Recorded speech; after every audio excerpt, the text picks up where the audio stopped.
कन्या. अवघ्या अवघ्या 9व्या वर्षी ज्योतिराव फुले नावाच्या माणसाशी माझं लग्न झालं.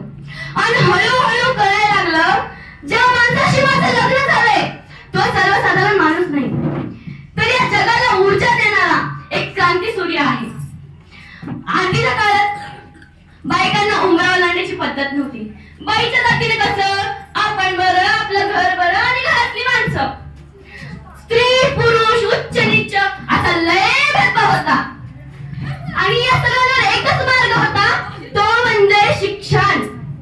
शिक्षणाचा प्रसार करत असताना ज्योतिराव फुले ब्रिटिशच्या फरान मॅडमला भेटले. फरान मॅडम म्हणाल्या, ज्योतिराव फुले, तुम्हाला शिक्षणाचा प्रसार करायचा आहे ना, so educated woman first, because if educated woman the whole house educated. पण तुम्ही माणसं वुमनला घराच्या बाहेर पडू देत नाही.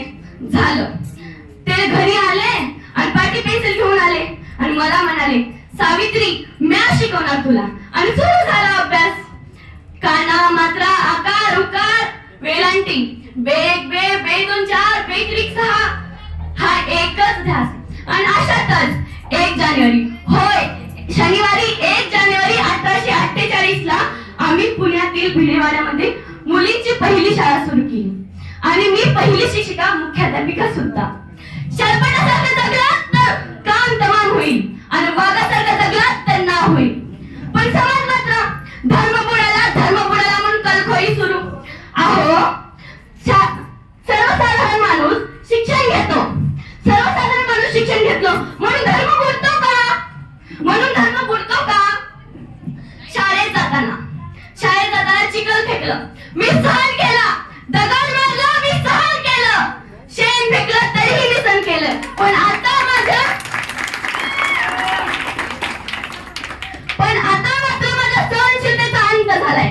आता एक माणूस येतो आणि मला म्हणतो, अगं टवळे कुठं निघालीस? आधी आमच्या पोरा बाळांना शिकवणं बंद कर. तुला तुझी अब्रू पेरी आहे की तुझं शिक्षण? कदाचित त्याला माहिती नसावं, आम्ही सुद्धा ज्योतिराव फुले पैलवानाच्या पत्नी आहोत. आजची गोष्ट निदान लावली आणि सुनावलं, आता आलाय थोबाड फुटले, जर परत येशील तर तुझ्या रक्ताने ही धरती रंगवी. कुठली स्त्री असो, कोणत्याही जातीची वा धर्माची असो, ती नेहमीच अत्याचाराला बळी पडत आली आहे. एखाद्या स्त्रीचा नवरा वारला म्हणून तिने सती जायचं, यात त्या स्त्रीचा काय दोष? म्हणून आम्ही याच्यावर काम केलं. इंग्रज सरकारांनी सतीबंदी प्रकाशन सुरू केलं व सतीबंदी सुद्धा सुरू झाली. आणि आम्ही असं एका विधवा महिलांचा मुलगा म्हणजे यशवंताला दत्तक घेतलं. यशवंताला शिकवलं, वाढवलं, मोठं केलं. आणि अशातच पुण्यात प्लेगची साथ आली आणि काखेत गाठ येऊन धडाधडा लोक मरू लागली. यशवंताला सांगितलं, यशवंता आता हॉस्पिटल उभारायला हवं.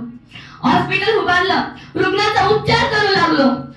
पण प्लेग हा संसर्गजन्य होता, तो कधी ना कधी मलाही होणार होता.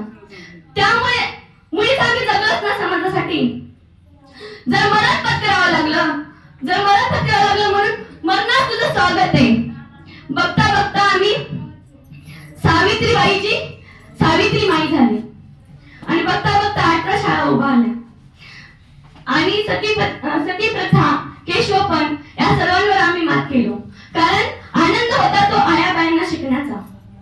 म्हणून म्हणे, विद्येविना मती गेली, मतीविना नीती गेली, नीतीविना वित्त गेले, वित्तविना शुद्ध खचले, इतकेच या अविद्येने घडले. म्हणून म्हणते, मुलगी वाचवा, मुलगी शिकवा. एक मुलगा शिकला ना तो एकटा शहाणा होईल. आणि जर मुलगी शिकली तर ती स्वतः शहाणी होईल आणि संपूर्ण घराला शहाणा करेल. म्हणून या जगाची साक्षरता वाढवा. एवढे बोलून मी माझ्या बरोबर थांबवतेच आहे.